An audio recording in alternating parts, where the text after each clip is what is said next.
ভালো করে জুতো পালিশ কর।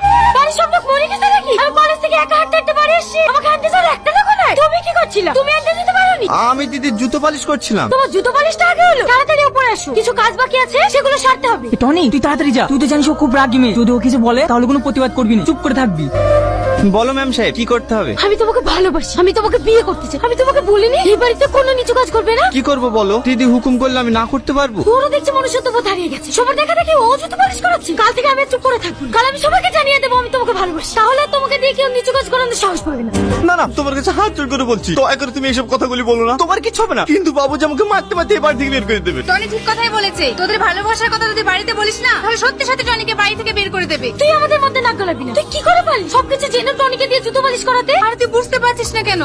আমি টনিকে ছোট ভাইয়ের মতো ভালোবাসি। বাড়ি কাকা কাকি সবাই আমাকে খারাপ ভাবতে শুরু করেছিল, তাই আমি টনিকে দিয়ে জুতো পরিষ্কার করতে বাধ্য হয়েছিলাম। দেখো না দিদি, ও আমাকে ভালোবেসে বিয়ে করার জন্য জেদ করছে। এটা কি তোমাদের ফ্যামিলিতে মেনে নিতে পারবে? অবশ্যই পারবে, কারণ ভালোবাসা বড়লোক গরিব দেখে হয় না। আমাদের তো গরিব ছেলেকে ভালোবাসি, দিন আনে দিন খাই। আমি দুদিনের মধ্যে ওকে বিয়ে করব, কেউ মানুক বা না মানুক। তাই বলছি তুমিও বিশ্বাস রাখো, তোমাদের ভালোবাসাও পূর্ণতা পাবে। আমি ওকে সেটাই বলি, তো আমার কথা বোঝার চেষ্টাই করে না। দেখো সালমা, তোমার আব্বা আমাকে এই বাড়িতে ছোট থেকে নিজের ছেলের মতন মানুষ করেছে, আর আমি তার সাথে এরকম বিশ্বাসঘাতকতা করি কিভাবে বলো? এতে বিশ্বাসঘাতকতার কি আছে? আমি তোমাকে ভালোবাসি, তুমি আমাকে বিয়ে করবা। তুমি আমার কথা বুঝতে পারবে না, আমাকে বাধ্য করতে যেতে হবে। আমি গেলাম।